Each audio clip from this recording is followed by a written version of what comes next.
How's it going, everybody? Episode. Hang on. What's this on now? 18 of the Popcast Movie Club. Going back to the 40s. For Leave Her to Heaven.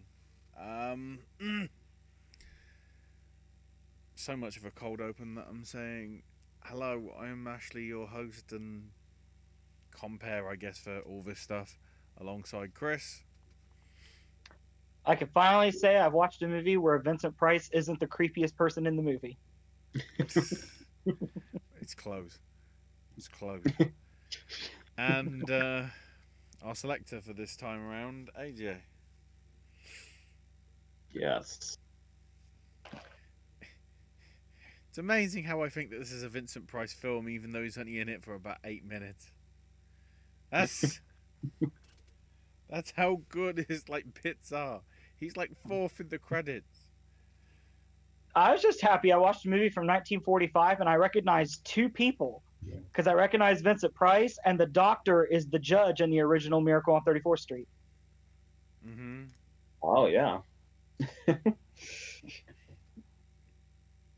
I don't know that I would remember that if I hadn't just watched that movie like a week and a half ago. But yeah, I guess I'm trying to remember if this was a trend then as much as it was now, because this was based on a book that came out the previous year. I think the book was 44. Yeah. And they just flipped it and probably turned it around in a region of a year and a bit. Because there didn't seem to be any listing as to when the book was actually published date-wise. Yeah, the book was the year before, and also the year before was Laura, which has a lot of comparable things in it to this. And it was a Christmas film. Because it had its release December of 1945. Second highest grossing film of the year behind Bells of St. Mary's. Which is an actual Christmas movie. Yeah. It's all about the Christmas. Yeah, I was reading up on the reaction from critics at the time and how there were critics that were actually upset that this was released on Christmas because it's so bleak. And of course, technically Oscar winner because the beautiful cinematography in color got recognized. But generally from sort of top to bottom, I know why am I doing the final thoughts now? But it sort of is a certain bits were written a bit sort of amdrammy. Then I think that's what it was partly going for, because it did feel sort of part film noir, part thriller, part melodrama. Very Gone with the Wind sort of This seems very just like it was written on the back of a napkin. Oh, I love you, but I need to kill everyone else because I want to be with you. That's very sort of telenovela. Chris Waddle. But at the same time, this is 1945. Yeah. The whole starting off as a love story and then she just starts offing people.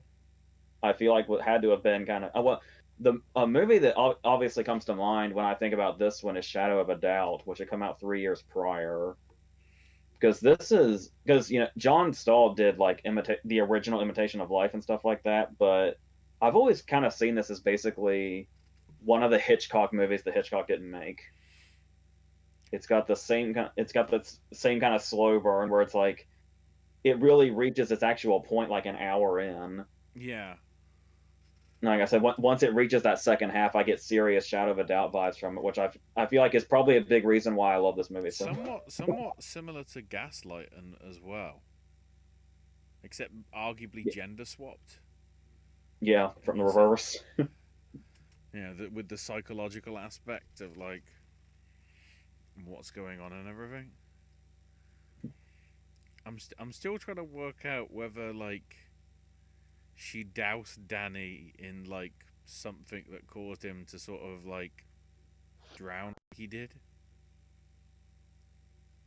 or whether it was I just think, his body I gave think, up on it sort of thing. yeah, just I feel like he had legit cramps, but it was also the whole he has polio thing. Probably had something to do with it Yeah, too. But the way she was like sneaking shit around, it's like that. One of the great things I always loved about this movie, especially, was the ambiguity surrounding how much of what she does is premeditated versus like kind of reactionary murder or heading in those directions. yeah, because like at first I thought it was like, was she sexually abused by her father? But then it's more established sort of towards the end that I mean, sexual abuse wasn't really involved, but it was sort of like the psychology of trying to be like the perfect child, Yeah. and always sort of felt competition from others, be it her cousin, basically sort of became her sister to some extent. Um, Yeah, because I feel like it does the movie a lot of favors that this stuff isn't explicit and that there's ambiguity that leaves this open. But there's also the case of had this not been made in 1940, like we were talking about how, oh, in 1945 this was probably envelope pushing, but it's like if this wasn't 1945 and was later, how much darker shit would we have gotten into? Much darker shit. Especially if it was like the 70s. Yeah. yeah, because of course, because if it was the 70s, no doubt the husband would have been attempted to be murdered. But even in this case, it was like, I can't let any harm happen to him because he looks like a spitting image of my dad. In like one of the, that was the only sort of bit that I didn't get really. They're like Gene Tierney just staring for like what felt like 7 hours, straight at him. What I really like about that stair scene in particular is that that's another place where I feel like that ambiguity comes from pretty much right away, because it seems like it obviously it's the whole, oh my god, he's a spitting image of my father thing, and she's getting drawn back into her obsession that supposedly had recently just died with her father, and then it's just immediately comes back. But then the way she's like sleeping and seems to not drop that book in her lap but push it off of her lap makes me wonder if she knew he was there the whole time. And then of and course, it and like making the whole thing premeditated. and then to some extent as well, the semi-ambiguity of the cousin. Because at some points you're wondering whether it's like, is she just as manipulative? Yeah, because I was trying like, because they built up the thing where it's like, why did you say you were just adopted by the mother? Why not the father? And then we're just left with Yeah. that. Even the first time, what was it? I think it was just when it was brought up that, oh, I'm not her sister technically, and then he just goes off and like, what? Pay off, damn it. I mean, I'm assuming we're talking more shadiness with the father that we are never going to know. It's interesting how one of the more potentially shady characters in this movie is somebody we just never we can't meet, because so that kind of actually puts us in the perspective of Richard a little bit, kind of like piecing together the mystery of what the hell this family is. I'd also, the one thing I'd also like to acknowledge is the lawyer being like one of the worst lawyers that I've seen in film, where it's just, your witness, no further questions. Try and come back with something and not just, Ah, shit, wow, I fucked. It's like Kevin Nealon in Anger Management comes to mind. Speaking of anger management, I was just sitting here like thinking of this movie, like if it was made in the 70s. Dude, this would be a kick-ass 70s Nicholson movie. Yeah, he had a thing in the 70s about falling in with the wrong women. Yeah. And I think I would have Diane Keaton be Ruth. I could see that. But I don't know enough about 70s movies to figure out who would be Ellen. Yeah, I know. You've already said Nicholson, so my brain's going, don't say Dunaway, don't say Dunaway. It would totally be Dunaway. I don't know, like an interesting. Yeah, it would almost have to be, wouldn't it? An interesting about twist could be like Fonda. Possibly. I'm trying to think. I don't want to sort of go into the sort of. I want somebody to sort of like put their acting chops and not be like stereotypically in there like Dunaway would be. Yeah, it's like and the idea when you think about the potentially fucked up relationship with the father, it becomes even more Chinatown. Yeah. And like, it's ballsy as well in that just to keep up with the ambiguity theme, we start with the ending, basically, and then it's they throw in like every ominous detail possible to set us up for whatever in God's name we're in for. Where it's like, oh yeah, he was in prison for 2 years, and the fact that it's from his lawyers, like we're seeing something went so wrong. The movie is told from his lawyer's point of view. Who's like barely in the film, so how does he know what happened in the bits when he wasn't there? and we have like every single bystander knows who he is and are just saying to each other, man, what happened to him was fucked up. And we have no idea what it was. I have a theory of how that information got out. Maybe Richard wrote a book from prison. That would make sense. Yeah. What else is a writer going to do in prison for 2 years? And Ruth could come in on like conjugals and help him.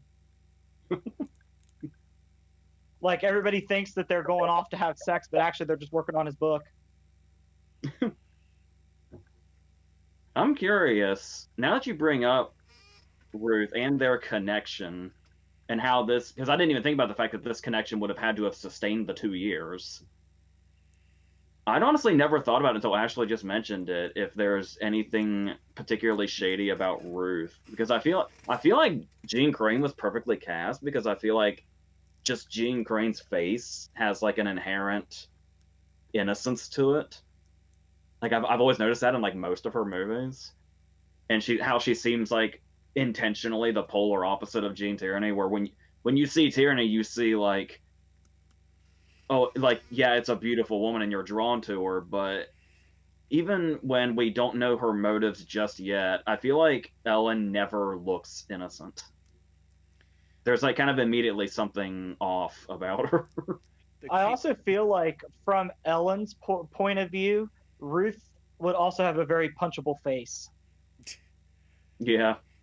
You get a sense that there's a lot coming out as it goes on about whatever their relationship was. Like it feels like on the other side of that, when we get to see Ruth just go off on her and say like, oh, by the way, your mother and father basically lived in misery because of you, and you've made the reason this family's fucked up is because of you. And it's like you felt like that was coming from something that Ruth had wanted to say for a very long time. The first part where I was like, whether there was an ulterior motive is when she sort of emphasized, well, the only way he's going to get over Danny's death is if you give him a kid. As if, like, she knows that's something that, you know, she doesn't want herself, because then obviously the kid takes attention away from her being with him. It's so fucking nuts to watch a movie from 1945 where a pregnant woman looks in the mirror and says, quote, I wish it would die. I believe she called it a little beast right before that too. Yeah. And while we're on the topic of her looking in the mirror while pregnant, saying, "I wish it would die," I did have some questions going into this. I want to kind of throw at you guys to get some perspective.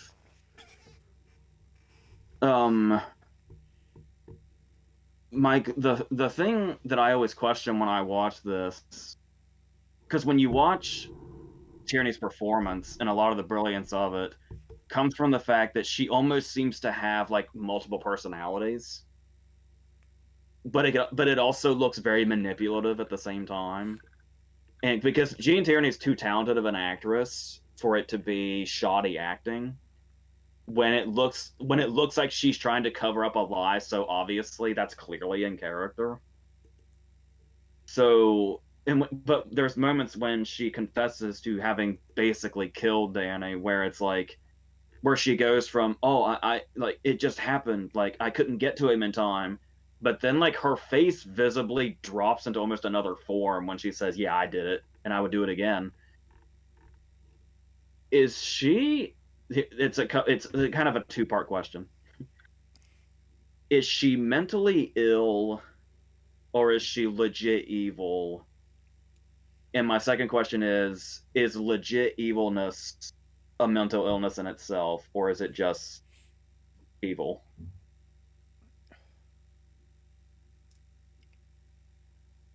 That second was a damn deep question for Movie Club. There's people that get paid hundreds of thousands of dollars to debate this issue. Because the thing is, like, you could say her lack of remorse for everything is evilness, but lack of remorse is also a huge sign of narcissism. I think she's a sociopath.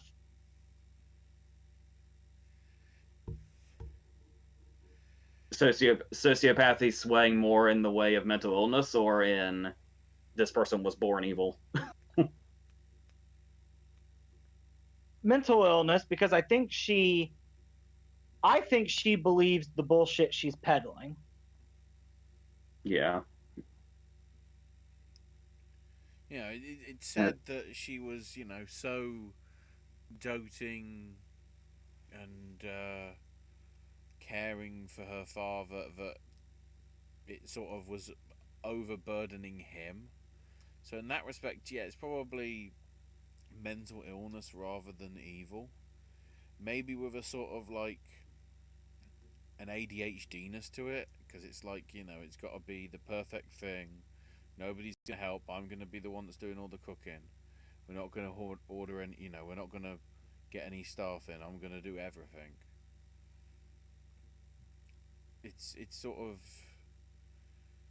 yeah, it's part narcissism, part ADHD, part, I don't know, like maybe Stockholm syndrome to some extent as well.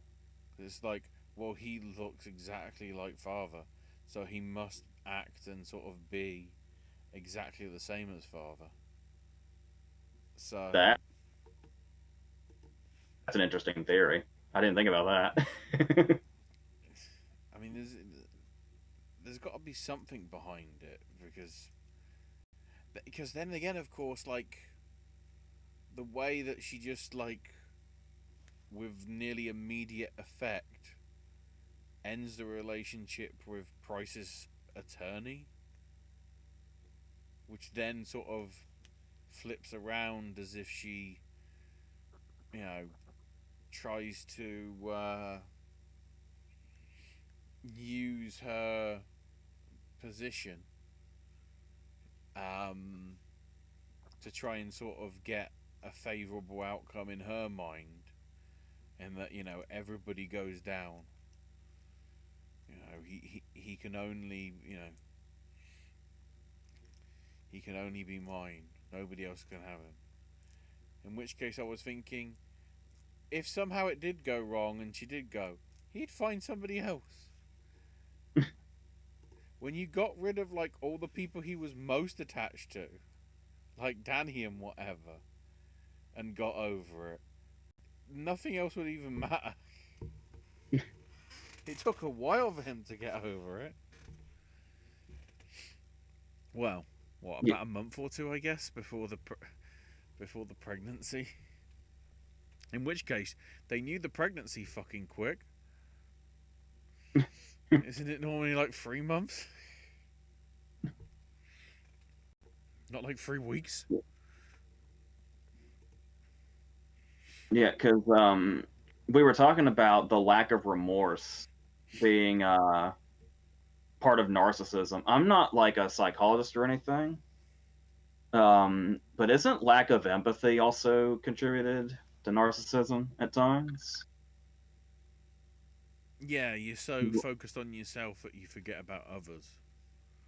Yeah, because one scene that also stands out that just kind of breezes by really quickly is when I think it's the mom comes up to her and she's just like poking around in the fireplace, and the mom says, "Hey, we saw the Robies the other day," and Ellen says, "Are they well?" And she says, "Well, the children have mumps." And Ellen's response to that is, "Oh," as if she was saying, "Oh, well, I didn't care anyway if they were well." And it's just so casual. Just like, fuck them. It's not my man. And I think it's also to talk about her performance and how she plays it, where we're talking about how like it's kind of like switches flipping back and forth, where you were talking about the melodrama. And I think what's great about this performance also is that the dialogue itself and the back and forth is very melodramatic. But I feel like typically in melodrama you don't really see nuance. That's kind of that's melodrama's whole thing. Mm-hmm. It's just lack of nuance entirely.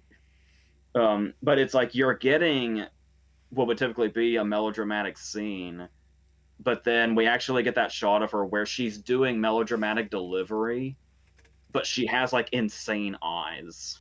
Yeah. Where it's like the there's clearly right. heightened emotions.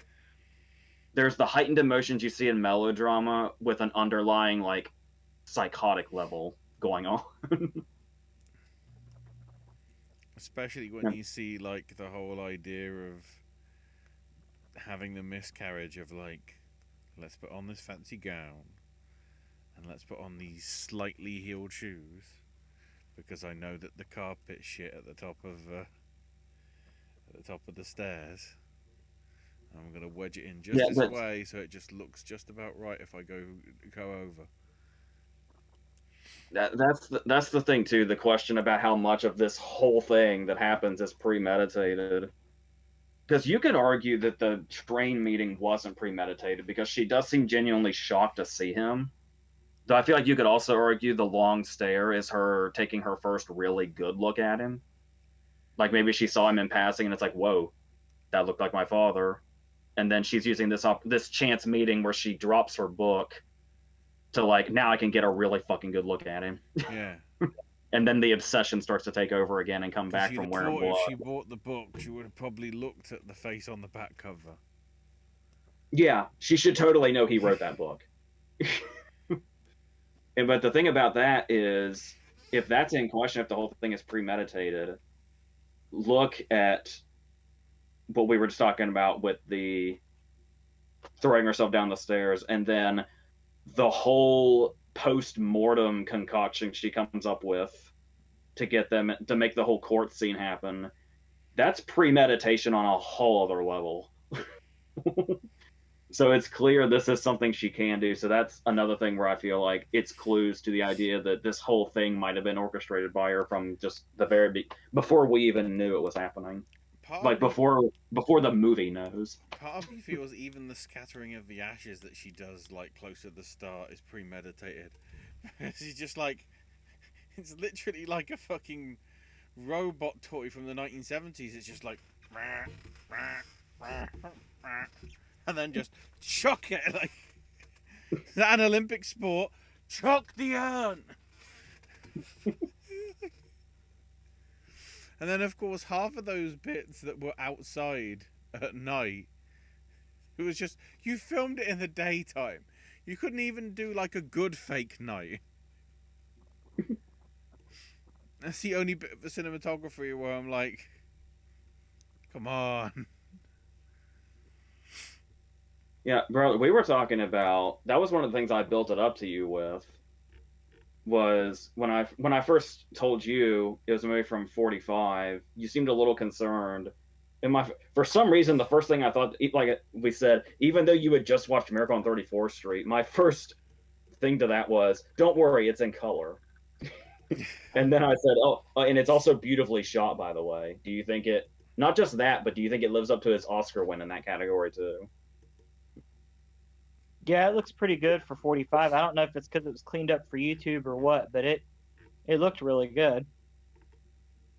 Yeah, I'm curious what it looked like prior to its, because I feel like every time I've seen it, it's been like a remastered version where they really get to clean it up. But there were color movies back then were just really fucking beautiful. Like they have a specific aesthetic that didn't really, it kind of bled in, that aesthetic kind of bled into the 50s a little bit, but it was never quite what it was in this like golden spot in the mid 40s. Just to look at the list of like, just in the color section in the Oscars, it was up against Anchors Away, A Song to Remember, The Spanish Main, and I'd say most significantly, it beat National Velvet.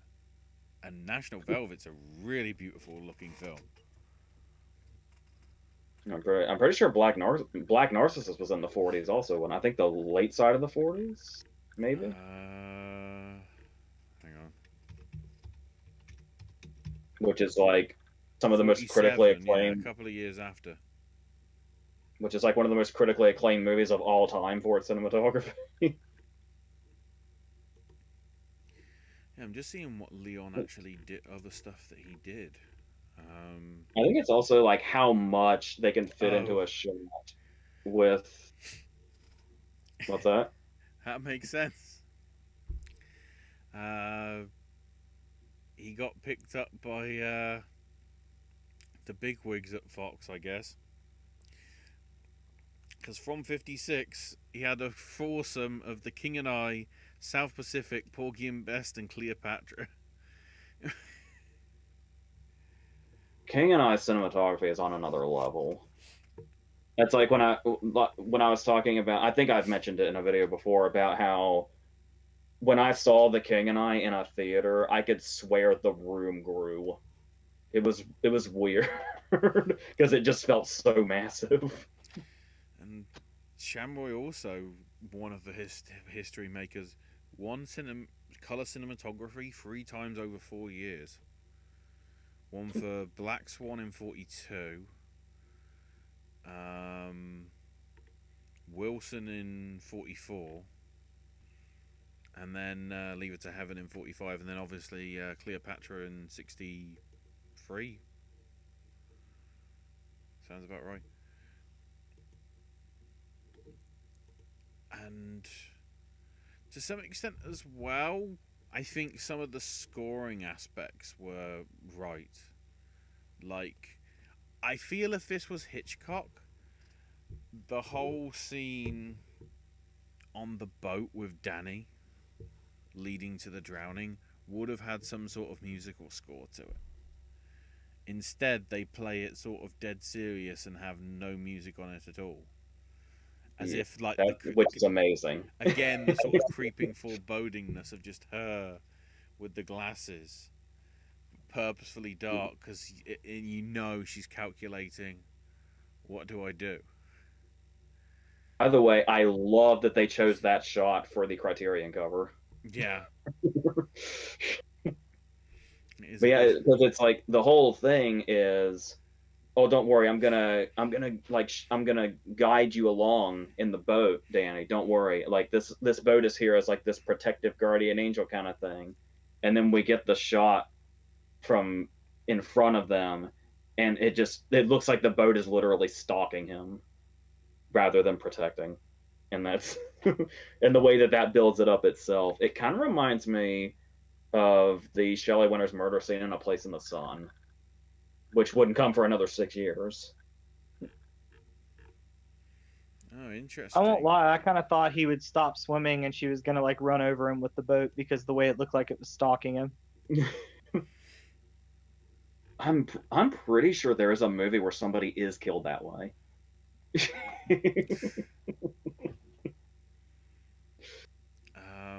Faye Marlowe was originally supposed to be Jeannie Crane's role of Ruth, and Thomas Mitchell, Gerald O'Hara from Gone with the Wind, was originally supposed to be the lawyer. That makes sense. Be intriguing. And then, of course, Joe Swirling, the writer. Funny, of course, you bring up Hitchcock. His previous project before it was Lifeboat, and then did uncredited writing on It's a Wonderful Life a year after as well. So he's got quite a few uncredited credits, whatever you call it. Yeah, Gone with the Wind he wasn't credited on, and I think the only two listed, at least on the partial filmography on Wiki, has Gone with the Wind and It's a Wonderful Life, which makes sense because they're the big ones. But even aside from that, Guys and Dolls, Pennies from Heaven, quite, mainly prolific sort of in the 30s really, with a few 40s here and there, and going up to like The Big Bankroll, which was 61, which was says the title is King of the Roaring Twenties, the story of Arnold Rothstein, also known as The Big Bankroll, because why not confuse us anymore, mate? I had a question for you, brother, also. I always feel like it could go one way or the other with you in regards to movies that are really slow burn, especially as slow burn as this one is.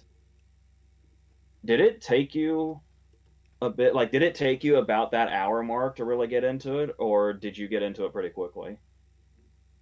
It took about there. I mean, it didn't help that the first half of the movie I was working while I was watching it. But it started to kick in right about that hour mark.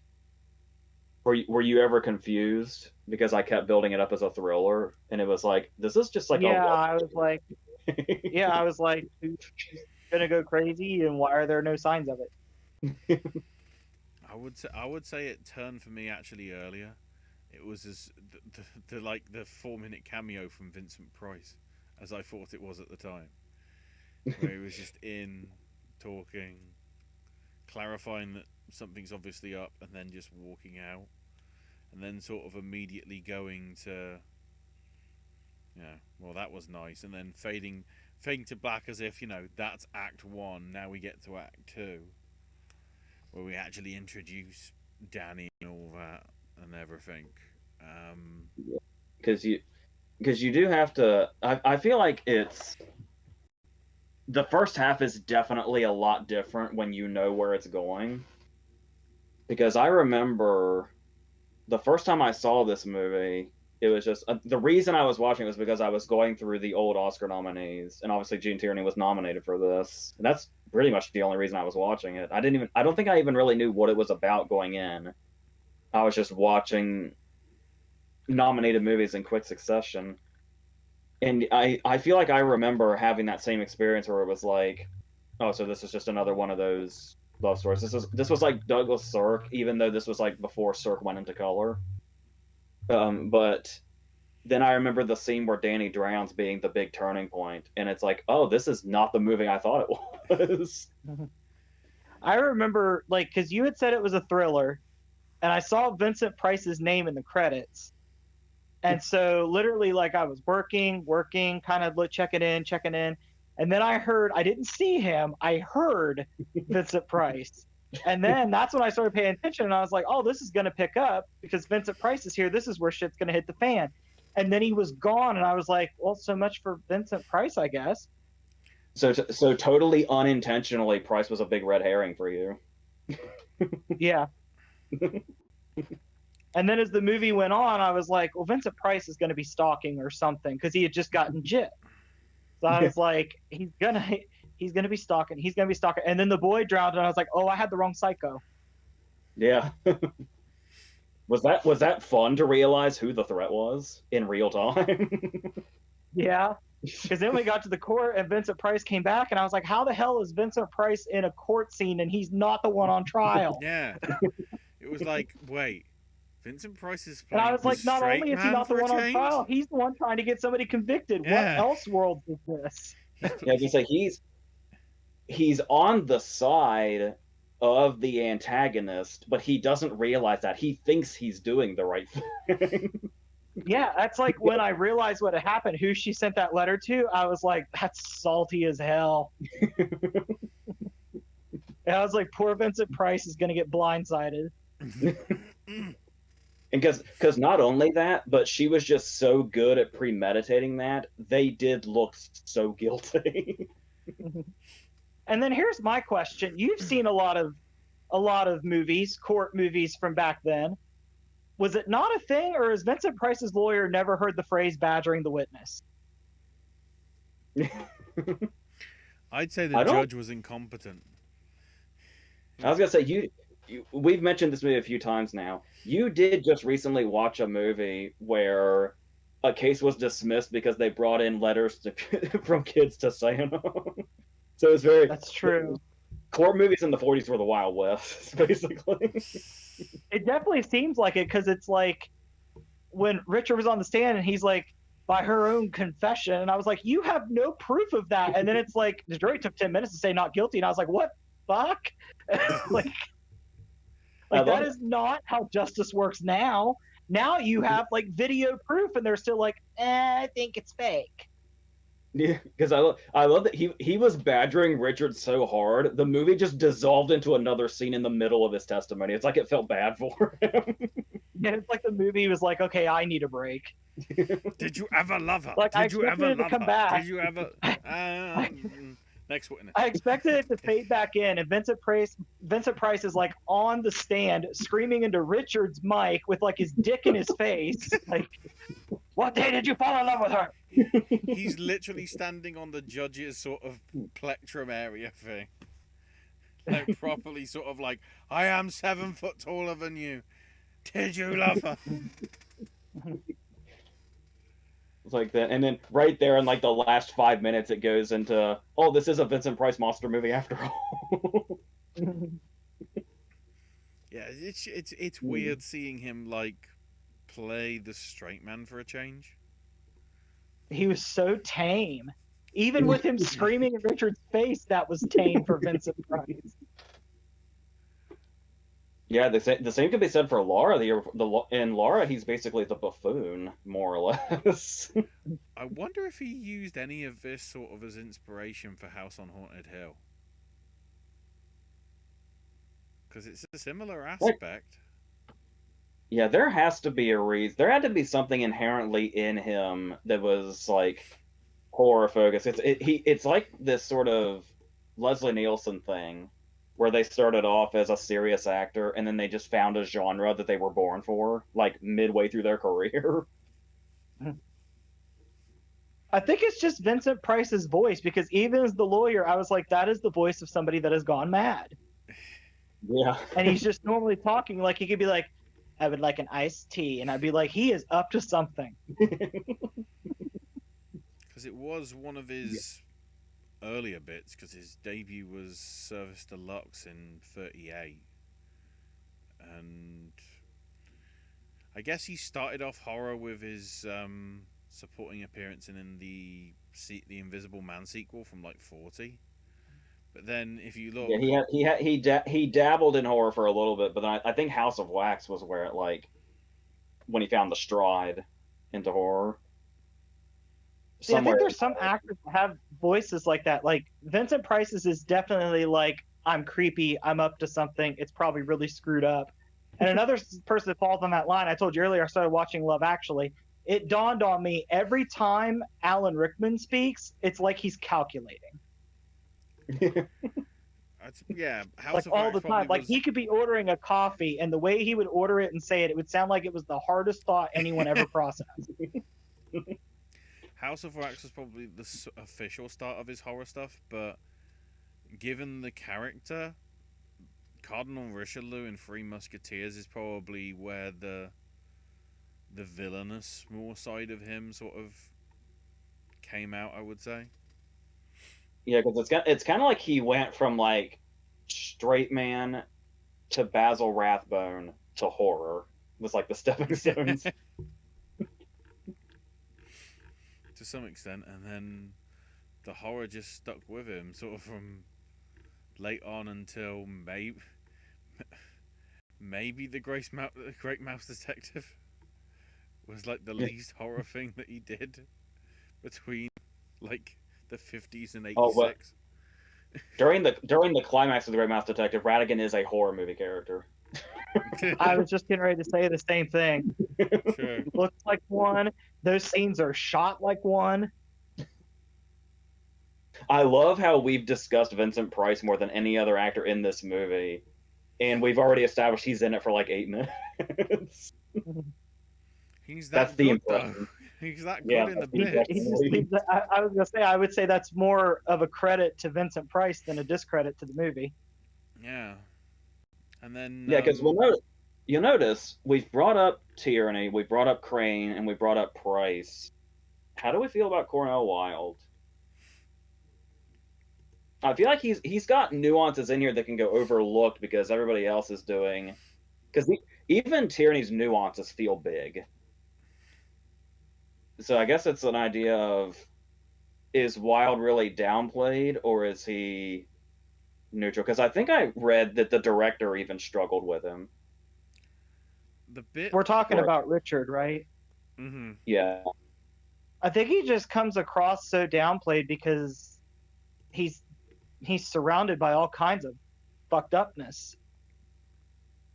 Yeah, where it's funny that we're getting the movie from the lawyer's perspective because it really feels like Richard's the witness more than anything else. The scene that hooked me in for him definitely was where the reveal of like her going off to Mexico and Ellen isn't happy with it and whatever, and all along he's sort of been stood there and never noticed, and it's just the way he just flip reverse from the start, the way he just stares at her and says nothing and just lets Ellen sort of dig her own grave. Yeah. That really sort of just works because it's like, what do I say? It all pieces together perfectly. Yeah, that narcissistic. You know, you killed our baby boy on purpose. You killed Danny on purpose. Yeah, because then he's in a lot of different positions here, where he's basically backed into a corner because now that he has this information, there's not really anything he can do with it because he can't really prove anything. And this is the that's one what we that he. thought, but that led to almost certainly guilty to jury acquitting in 10 minutes. So maybe he could have done something with it after all.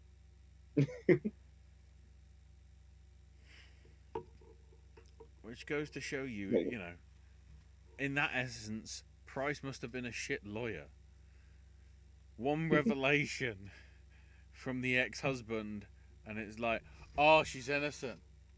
Don't matter all the effort that Vincent put in.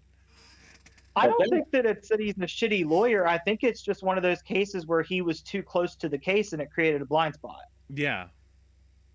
Because there's also the question of if he and Ellen were engaged, what kind of crazy shit had he seen from her already? Like, was there ever a clicking moment for him where it's like he'd remembered something from their past relationship to say, oh shit, that actually adds up, that she's insane.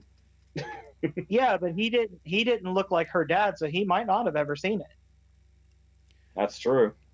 And also, maybe partly as well, she wanted to do it like revenge herself because it's obviously established.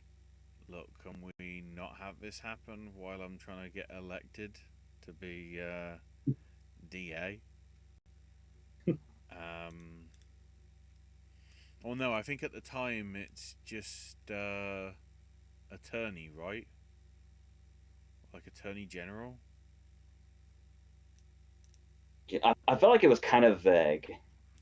They only specifically bring up district attorney when it actually gets to the court case. Yeah. But certainly, like, because obviously she was thinking, wow, I'm finishing your career because I'm going to marry this writer. And when she realizes, oh no, he won, she was like, okay, that's something to keep in hand when the time is necessary.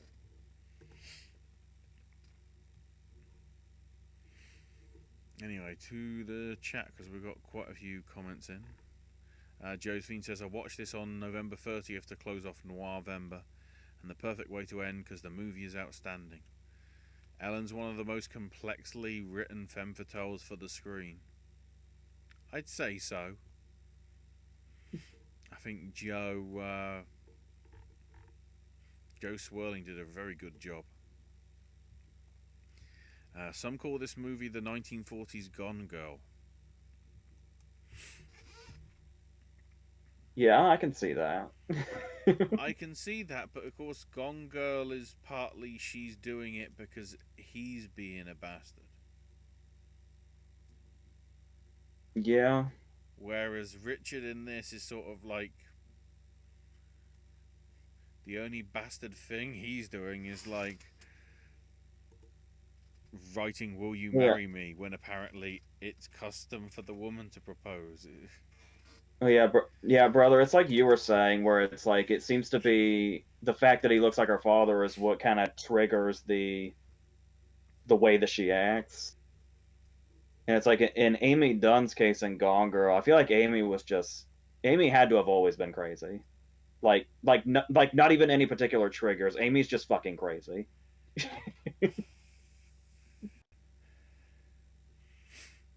Now, mind you, I say I haven't seen Gone Girl in a while, so maybe I'll correct myself later on that. But as far as I remember it, Amy's just fucking nuts. It was cited by Scorsese as one of his favourite films of all time and assessed Jean Tierney as one of the most underrated actresses of the golden era. Wow, another one that I don't think got Oscar recognition. I think she got nominated twice for both Leave Her to Heaven and Laura the year before. But I think it was just this because Clifton Webb was the only nominee from Laura, I think. It doesn't even list her. And then I guess it's also worth noting that Cornell Wilde got in for A Song to Remember this same year, I think. Yeah, it's quite a few people, in there.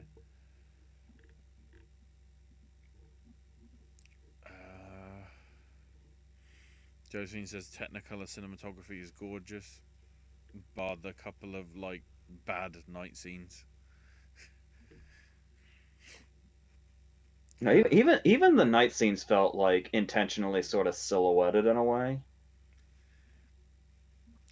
But I can see where like in some of the bits, but then like when they were doing sort of the horse riding, it's like, well, that's clearly a blue sky. You haven't even sort of like reverse flipped it properly to make it look like it's dark, even though it isn't. It just looks like a very blue sky, and you've just darkened everything else. So it feels like an Avatar film in 3D, but without the 3D glasses. Everything's slightly darker, but there's a lot of blue.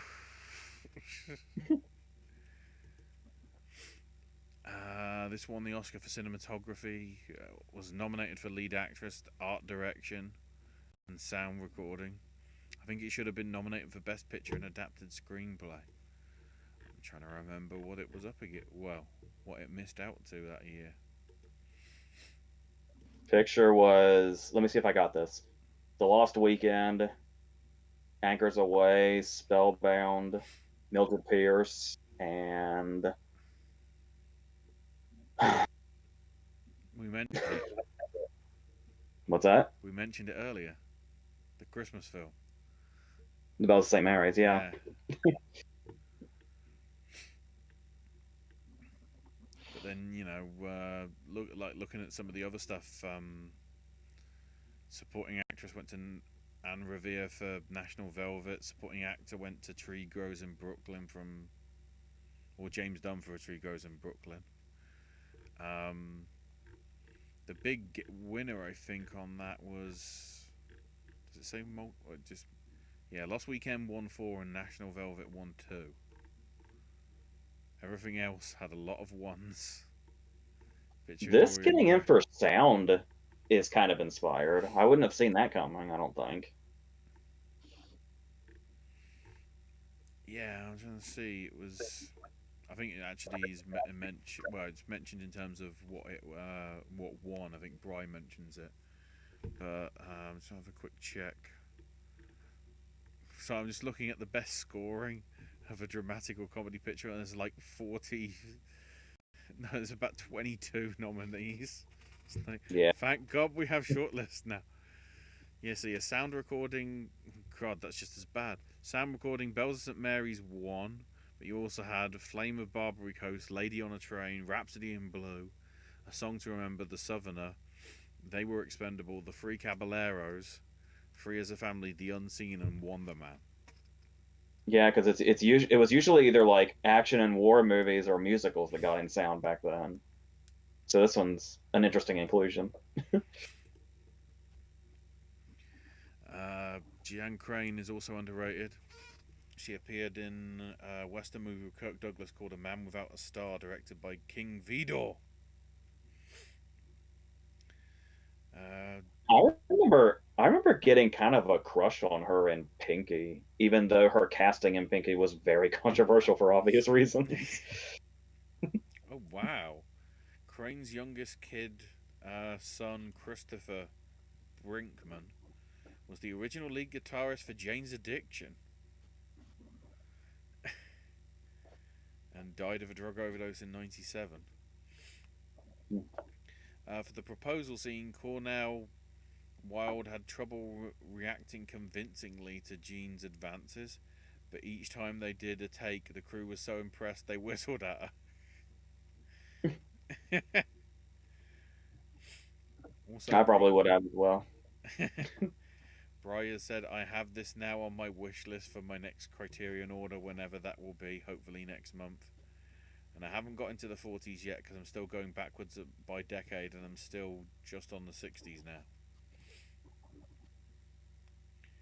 I'm trying to think of there's probably plenty of 50s and 40s stuff going to be Criterion, All About Eve.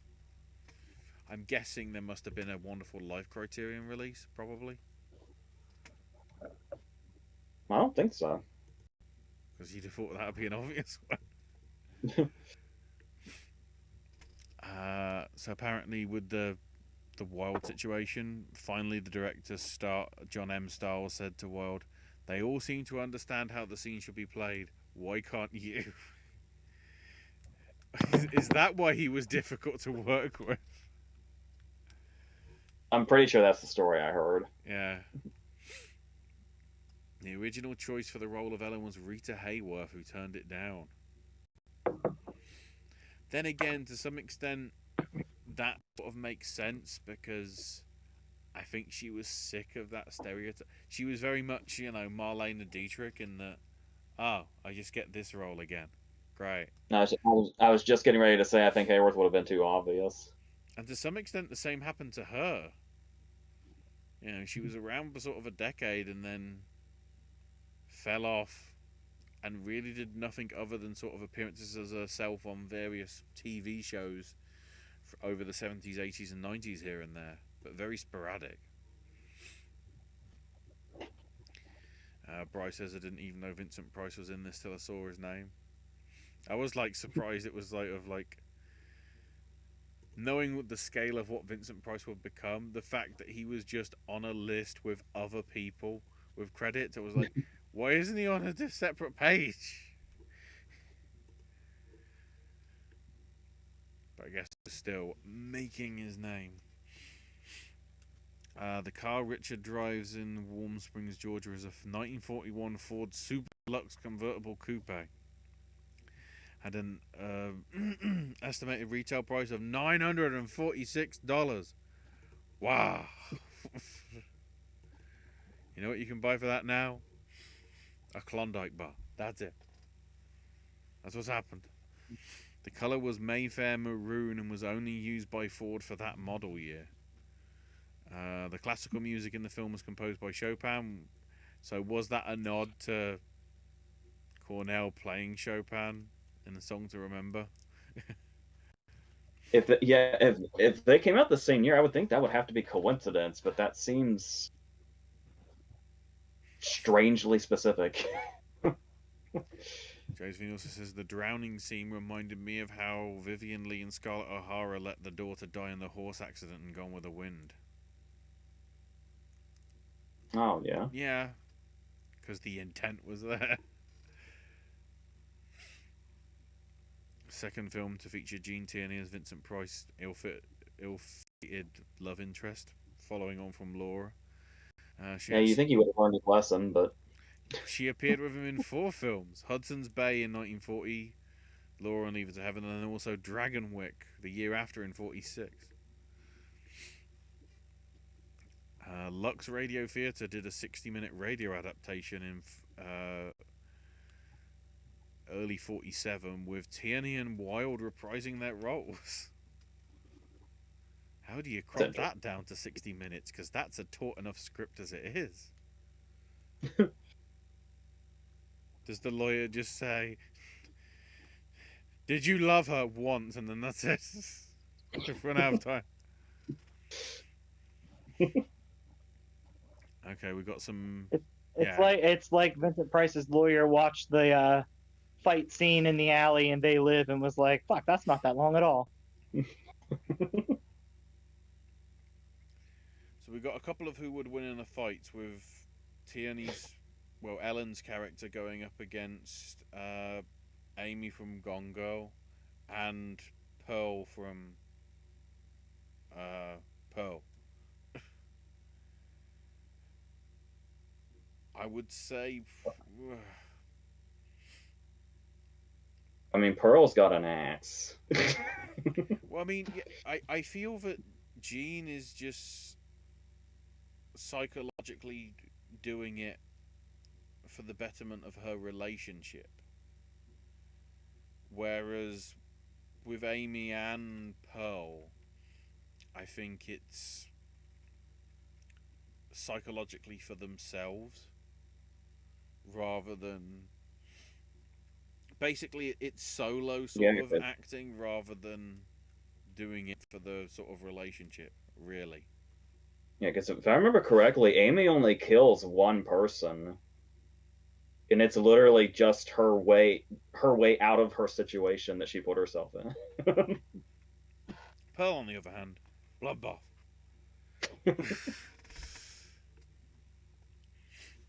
Yeah, so what we're saying is Pearl would take them all out. Yeah. Basically.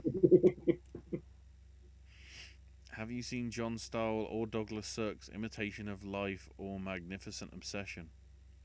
If so, which would you prefer? Maybe I need to see it again, but Magnificent Obsession bored the shit out of me. And I actually have a 2-pack DVD that has both Imitations of Life in it. And I love Sirk and everything, and I said especially in his color era, but I always preferred the 34 version. It felt more... It's only... This says the 34 version is only an hour 51, and Sirk's is 2:05. Sirk's feels so much longer than that. I remember the 34 one feeling a lot swifter, but also still having that sort of kind of sweeping time-lapse vibe to it. Yeah.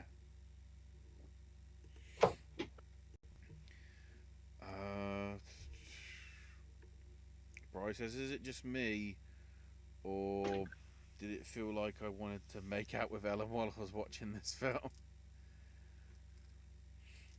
I mean, Is it fucked up if I say Ellen and Ruth together? I mean, they're not blood related, yeah. so To me, the scene where it was like I, I somehow I suddenly paid attention was when she comes out of swimming from the lake, I guess, in the red gear, where it's like, why the hell is that latex? Like, why the hell is that just like, okay, is this just ready for the S&M bit of the relationship?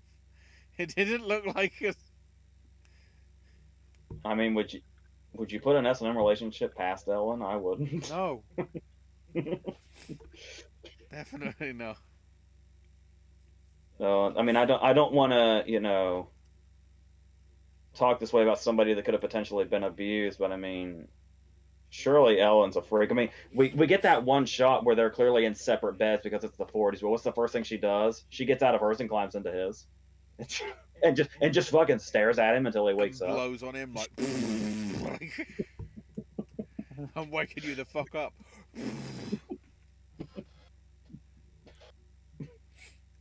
Because if you can't be woken up by the crazy fucking logman and his weird singing, I don't know what will wake you up. You mean Chill Wills, the guy with one of the greatest names of all time. I mean, he's got a good name, but like, half the songs, I'm like, if he wrote them, I understand. He was looking for the set of Seven Brides for Seven Brothers, and he got lost. I think that's what happened. Josephine says, I definitely say that Ellen has insecure attachment styles. And Bryce has an evil multiple personality. And Josephine comes back, and if Ellen was to be diagnosed with any disorder from the DSM-5, what do you think it would be?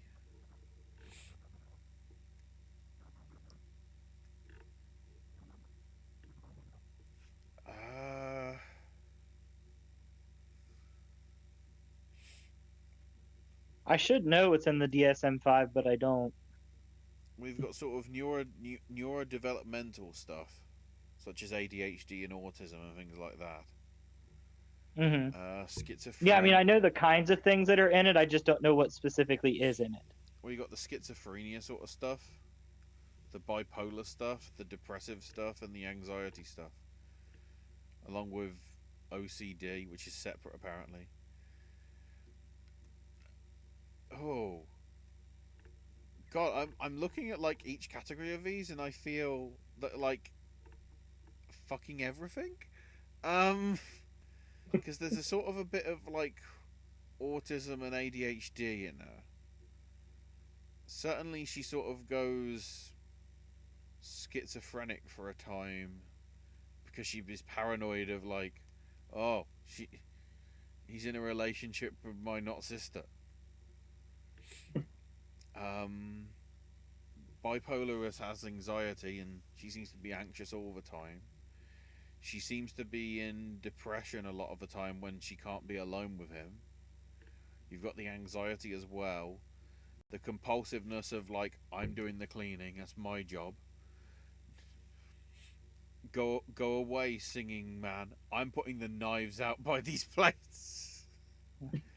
Also, with the impulsiveness, let's not forget, I wish I didn't have this little beast. And then 5 minutes later, oh, I can fix that. And then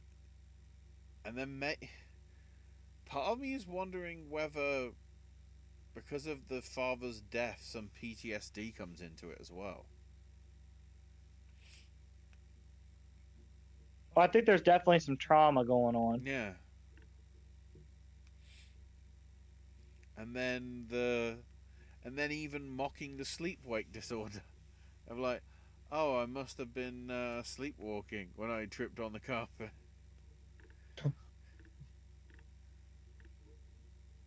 So quite a lot of it, I would say, Josephine. I don't think you could sort of really pigeonhole it into one specific one. There seems to be elements of a lot being brought in.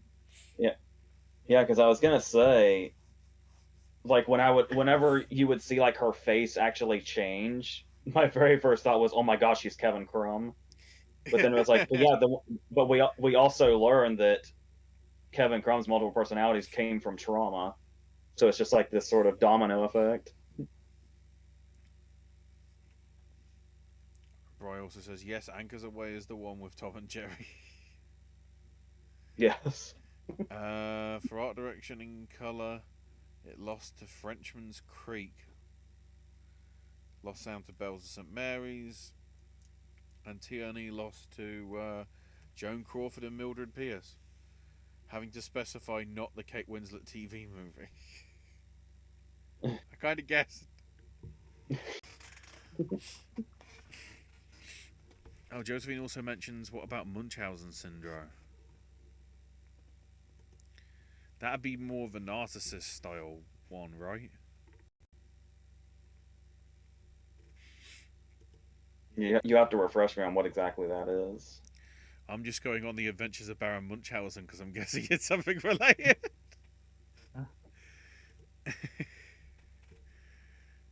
Hang on. I think Munchausen is when you convince other people that they're sick. It's something to do with convincing somebody that they're. I can't remember the exact definition of it. There's also, like we were talking about before, there's like a gaslighting element to it. Yeah. Certainly, with like leaving all the evidence to suggest, oh, it must have been the not sister that did it. It's all perfectly there, sort of thing. You know, the evidence don't lie, and it spelled disaster for you at sacrifice. Josephine says, imagine Ellen and Richard on Dr. Phil or Oprah, circa the 2000s. No, but it seems that feisty and catty that it'd probably be on Jerry Springer, and this time the women would actually fight. It was getting to the point where I was like, she's gonna slap her, and never did. There was never actually any violence directly and directly shown from Ellen's character.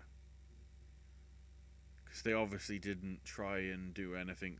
They didn't try and show the miscarriage scene. They just did the whole scream and camera cuts and everything to make it look like it was. Basically exactly the way Paul Haggis shot the stairs scene with Bullock in Crash, weirdly enough.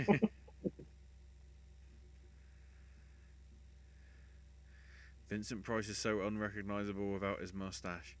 Yeah, that was a bit of like a...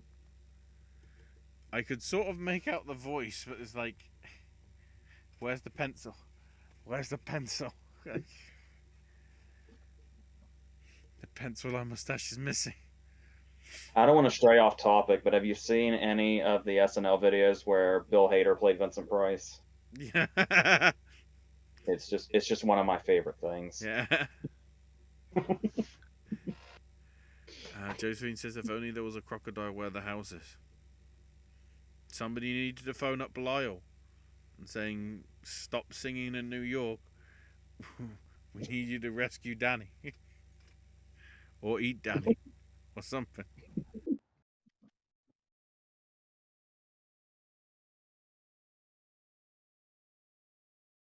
I mean, he would have suffered less if there was a crocodile around. Because that's really cold-blooded.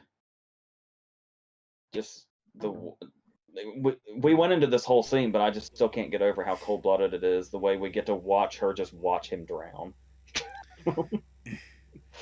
Even the sort of bit where I swear when he comes up, he says Alice. I'm like, who's Alice?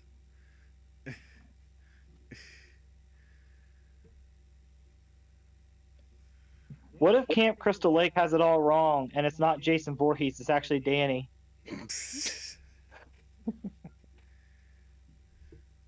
I mean, considering how deformed Jason looks like when he comes out in the vision that happens at the end of the first film, it might fit. I don't know. I was gonna say something cruel. I probably shouldn't. uh, j- Basically, something along the lines of the only issue with that is that Jason walks pretty well, but Oh, he was getting good with the crutches. Balancing them on his foot though, pretty shit. Because then it's like, the fuck you doing? and maybe his death like fixed it because I mean Chubb's got his hand back.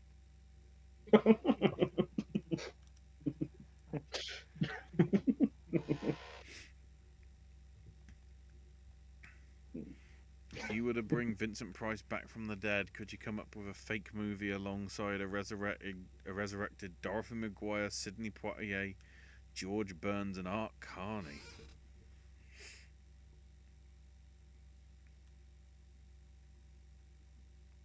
if I come up with a new idea, I feel like I'm much better at casting classic actors in current movies or modern movies. I wouldn't know how to do that with that cast off the top of my head, but Saw. Who's the cast again? Vincent Price, Dorothy Maguire, Sidney Poitier, George Burns, and Art Carney. Okay, I'll steal AJ's idea. I'm just gonna take all of them and put them in a remake of Glengarry Glen Ross.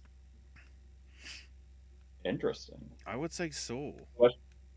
If you get like them at sort of their peak, like youthness, Price would be an excellent Jigsaw because he'd have like a really good voice for sort of putting the creeps into you.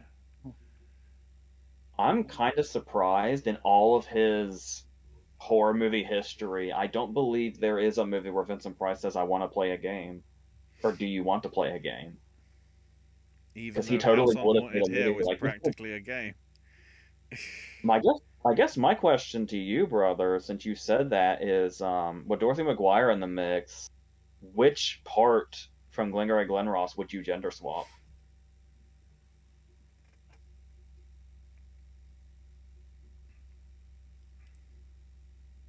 Uh,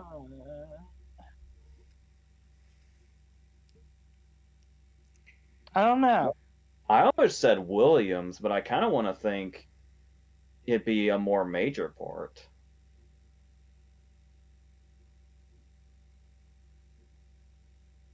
If you're doing Yeah, I don't know.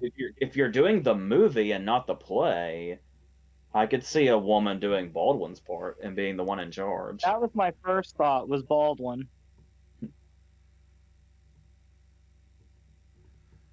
Yeah.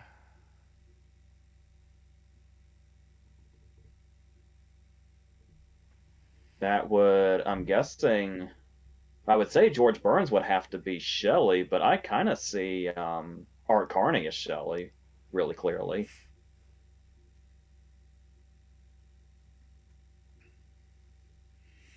I'm trying to think. Is there one that's more? Wow, yeah, because that's the more comedic style. I guess with Burns and Carney being sort of the more light-hearted. Well, you think of as light-hearted stuff.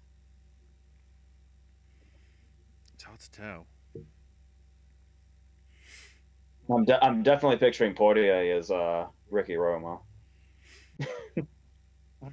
That makes sense. I don't know. I'm much better at going the other way, recasting classics with modern people. Yeah. Bry also quickly mentions as a good way to sort of wrap up.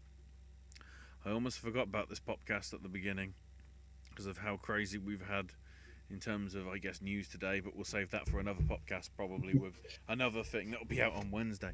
You are correct. Although having also looked through like some of the stuff for the satellite awards, which I will mention, but we won't sort of like properly analyze. There's some quirky stuff happening in these early predictions that I'm hoping doesn't stick, and some I'm hoping that does stick. We'll have to see. But yeah, in terms of final thoughts,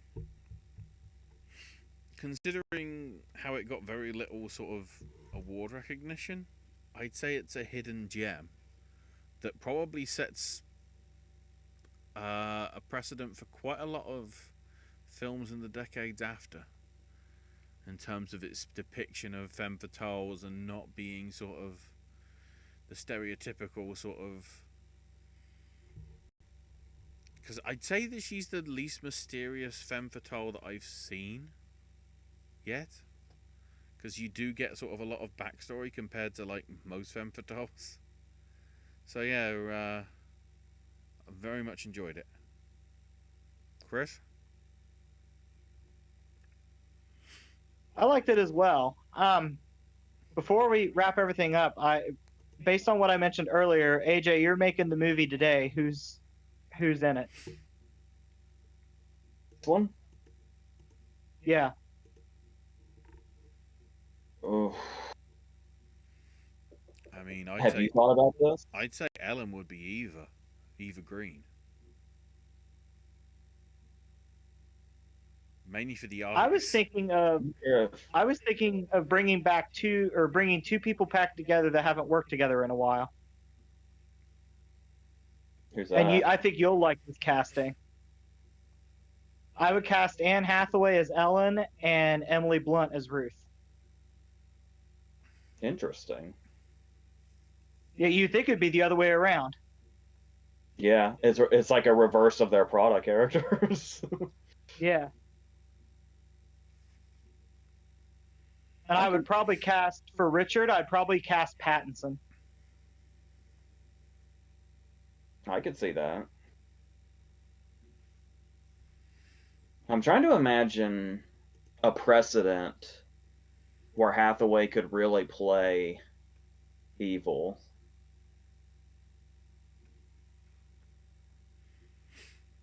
Or if it'd be like a total curveball.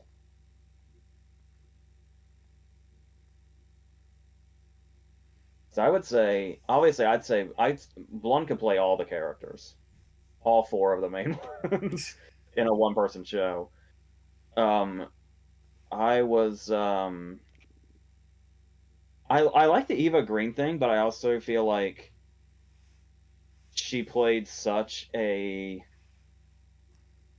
literal femme fatale in Sin City 2. That's all I can see.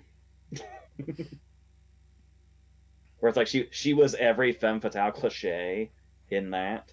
Yeah, but I feel a more nuanced role rather than a stereotypical thing might actually like bring out more of her.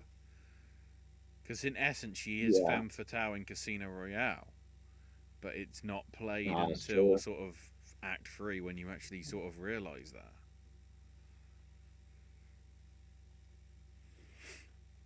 Like I said, and we're talking like present day.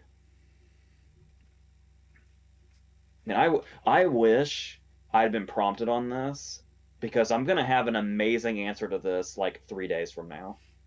And it's I feel shit. Why didn't I say that then? I feel Julia Garner might be a good Ruth. Isn't that her character's name on Ozark?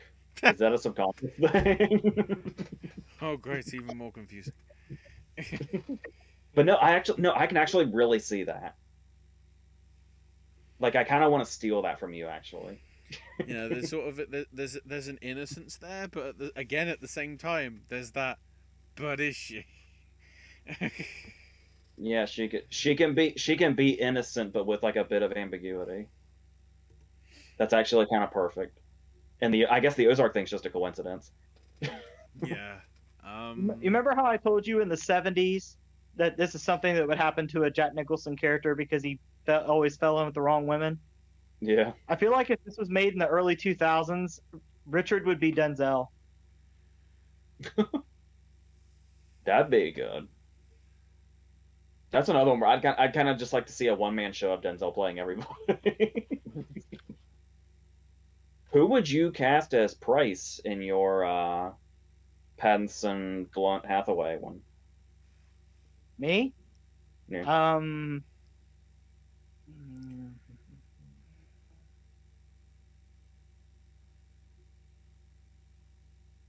Why not?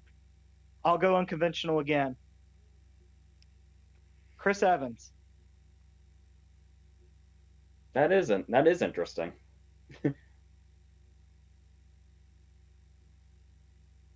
Because I could see, maybe it's because he's Captain America, but I could totally see him playing overly righteous for the wrong reasons. Oh yeah, now that you put it that way, definitely. Part of me feels like, to stick on the superhero front, like either Downey Jr. or Fassbender. Because it's somebody that's got to have a lot of weight for very little in the film. I could see Fassbender working there. Are you talking about Price right now? Yeah. Yeah, I could see Fassbender doing that. Because I feel like Fassbender is more well suited for crazy supporting roles than the leading thing he tried to go into.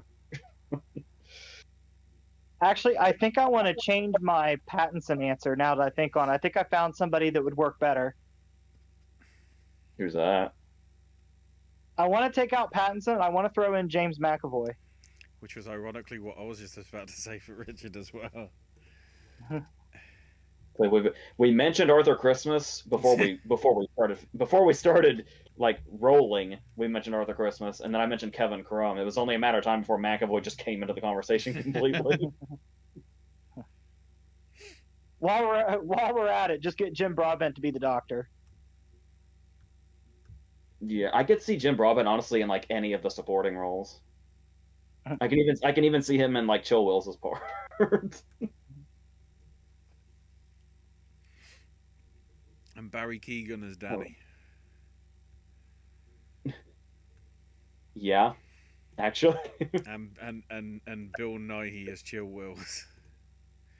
Because we only need him for singing. I keep having a Wayne Campbell moment. I'm trying to just think of Ellen right now, and I keep going, oh no, that's not good. Wait, no. I keep thinking of another Richard. I want to switch out McAvoy again. Go ahead. All right, final one. I'm putting in Henry Cavill. Yeah, I can see that. Where it's like he's. I don't want this to sound like a dig or anything, but it's like Cavill has a way of being able to be present without being too present. Yeah, he doesn't take away from who he's on screen with, and I think he would nail the stare at Ellen. Yeah. He has Henry Cavill has very like staring like eyes. I'm doing my fallback when I'm trying to think of actors. I'm just looking at the movies that are all around me and hoping somebody jumps out. I'm wondering whether like the restoration that was the Criterion release and all that is like the version that's in the archive of the Library of Congress from 2018, bearing in mind that the actual the restoration by the Academy Film Archive was 2006, so that's like a decade and a half nearly before the DVD and Blu-ray release. Although that being said, it says in 2013 it received a limited edition Blu-ray.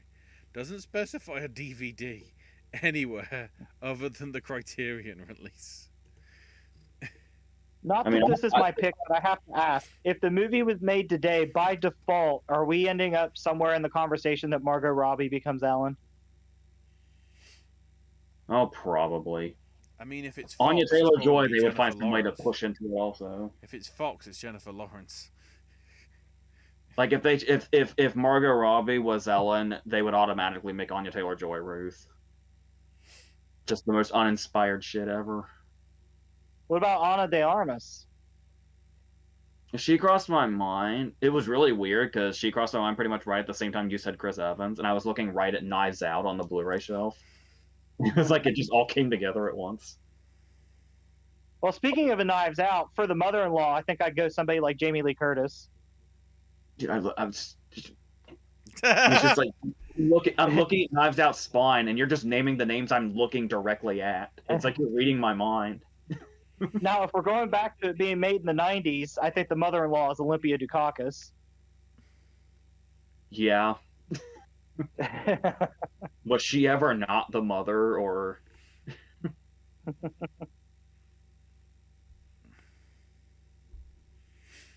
I don't know why looking at these is not helping me. It's almost like Tierney proved... I mean, obviously in the back of my mind, I'm saying Blonde could perfect everything, but like I'm trying not to say... I'm trying to think outside the box, but it's like I feel like it speaks to Tierney's performance that I'm struggling to replace her. Yeah. Because it's always like, I could see this person doing it, but it wouldn't be to the same level or the same degree. And they wouldn't be able to hit the subtle bits as effectively. Where it's like, I feel like this is how we get like Anya Taylor-Joy being in every single movie. Where it's like it's almost like executives are just like, well, this person could do it well enough, and they're popular, we'll just do that. But that's... Considering how Joy said that she doesn't like the hassle of cooking, so she only orders sort of takeaway food, which is ironic for the ending of that film. And then she declared that she became a gamer so she could know Princess Peach. I'm trying to work out whether that means she would krill somebody with polio just to get in the method. Oh, God. Of being I could see. I'm looking at Dr. Sleeper now. That makes me think Rebecca Ferguson could probably do a pretty decent Ellen. Mm-hmm. But I feel like it'd be utilizing similar methods she used for Rose the Hat's sinister nature.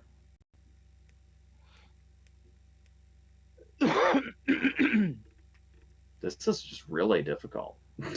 I said, I feel like this is just more and more praise for Gene Tierney the more I can't figure this out. Just say Taylor Swift and walk away. Because I do think she has the potential to be a promising director, but Amsterdam proved that I don't think the acting thing's going to work out for her. Josephine, a few of the Josephine stuff. Mia Goth as Ellen. See, I'm really trying to think of somebody that hasn't done Sinister yet, or has done Sinister very, very few times. Like Anne Hathaway? Yeah, brother, my next question for you, to continue to kill time to see if I can figure anybody out, would be who would direct your version?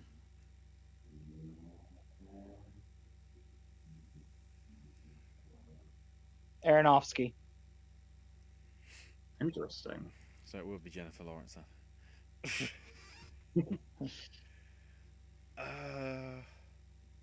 Oh man, if you're doing Aronofsky, I think Natalie Portman could probably pull off Ellen pretty easily. Yeah, she crossed my mind earlier. I think she'd be more of a Ruth.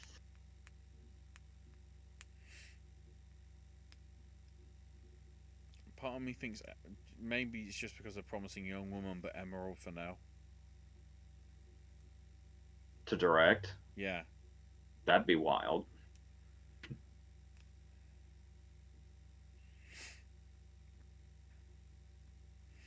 Do you know who played Sinister really, really well and briefly? Was Michelle Williams in Shutter Island. Mm-hmm.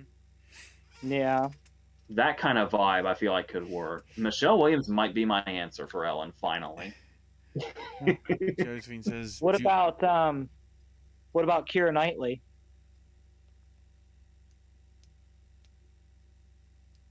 Knightley's strengths are really specific. I feel like Knightley's strengths are in comedy. Knightley's kind of a Daniel Craig for me. Because just when we did our Pirates video, I said Keira Knightley's strengths were in Seeking a Friend for the End of the World and Laggies, and those were both comedic roles for her. Yeah. I feel like that's not an accident. She wasn't too bad comedically in, what was it, Silent Night? I actually, the one with Jojo Rabbit in it? Yeah. I actually never saw that. Oh. It crossed my mind. I should probably do that. It's the season. I should probably do that. Yeah, if you want an alternative Christmas film. Josephine says Julie Garner does play a roof on Ozark. Nicholas Holt. What about Holt? Well, it says Nicholas Holt, Goff, Julie Garner, so I don't know. What about Ewan McGregor as Richard? David Bradley as the Doctor. Bringing up Barry Keoghan at the same time as I did. Oh man, I could see James Marsden as Vincent Price's character too. Taylor Russell could be Ruth. I could see that. I think Marsden's another one of those ones like Fassbender, where it's like he's much better in the juicy supporting roles than he is leading. Mm-hmm.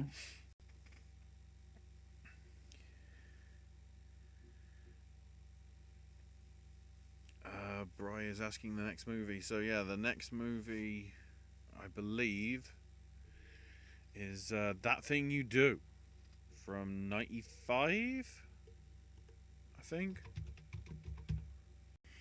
I thought it was 2000.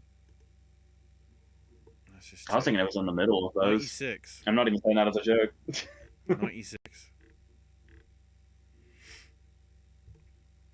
96 it came out. October. Although I am trying to work out whether there's some way I can look at the extended cut rather than just the regular cut, which is an extra 40 minutes. Holy shit. Although apparently the extended cut, it only came out on DVD one time in America. The Blu-ray version does have both cuts, but I don't even know if it even came out here, to be fair, on DVD in a major way. Whether it just fell through the cracks. I don't know that I would pair him with Michelle Williams, but I think I found my hypothetical current Richard. I think my Richard would be Dev Patel. Mm-hmm. I feel like he's a little outside the box, yet also makes sense that I could totally see playing. No, I see that. That sort of conflicted, trapped dude that's like reaching a breaking point slowly.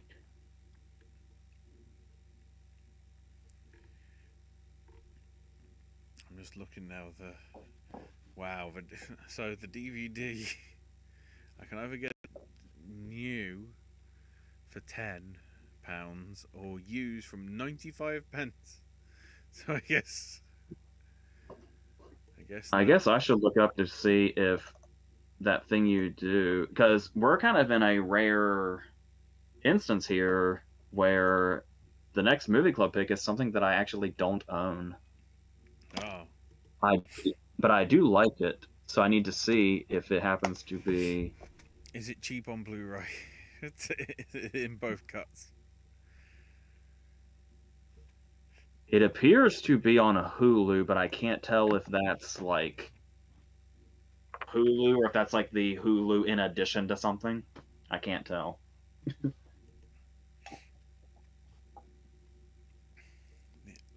Oh, you mean like how Paramount Plus tries to get me with Showtime every time? Yeah. I think I'm briefly back. OBS disconnected for a second, but the stream's still running, so don't panic, everybody. Josephine says Dev Patel, Mia Goth, Taylor Russell is my remake cast.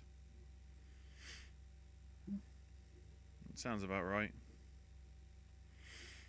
Pretty solid. So yeah,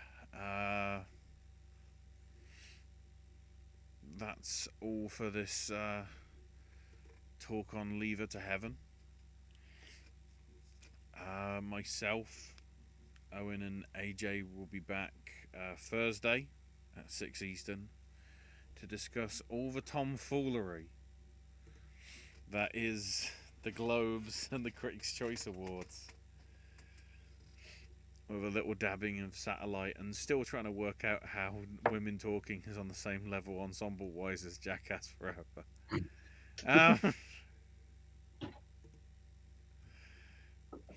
What a call. Are they smoking enough at Boston? The right stuff. Where's the herb? In the meantime, you can check out all the other content here on the network. Snack stashes, some gaming stuff, and trying to think if I've done anything else over recent months. Can't think of it off the top of my head. Owen has some sip and snacks, a whole bunch of Voices of Liberty stuff in the can ready to go. AJ, of course, has the movie reviews and the verses. What were you thinking of having ready for... Well, what were you going to see this weekend ahead of the video going up next week? Should be Avatar. Sorry, I forgot. I thought that was last week. I lost track. Also, I want to mention it here because I'll completely forget on Thursday. Why are they calling it the Whitney Houston movie? Do they want to just make me think it's a Lifetime thing that somehow got a bigger budget? Like, Oh, by the way, before I get to Avatar, we should have a video on Pinocchio soon. oh, good. Hearing a lot of good things about that. I'm intrigued to see whether Matilda goes down well with you guys as well. But we'll see. Right. That's good stuff in terms of our channel. But we'll start off with the socials with Chris to hype up your... I guess is it at this point where you're still doing sort of highlights of the year sort of thing on Instagram, along with the flippy shit. I haven't been on Instagram that much. Been focusing mostly on the Figures and Flippy Shit podcast, which we'll be going back with tonight to review Monday Night Raw. Like I said before, our schedule now, the shows go up at the end of every night. So you get up the next morning and you're like, maybe I'll watch Raw. Just listen to our podcast and you'll get everything you need to know. There you go. Get updates on what's going on the network via the Popcast Network Twitter or at Our Own Disney with Owen keeping you abreast. I can be found at Ash is My Name UK, which will probably be all sorts of things. Not very much tweeting, just likes and retweets. AJ cannot be found on social media. And just like Keith Richards, cannot be killed with conventional weapons. But unconventional weapons, you know, those vinyls from Shaun of the Dead, that's another story. Thanks everybody. Thanks to Josephine and Bri for joining us live, and everybody else that joined us on archive or whatever. Or those that didn't even chat, because I did see a few other people pop in here and there. So, thanks everybody for watching and listening. Until tomorrow, boys and girls. John Goodman is a log.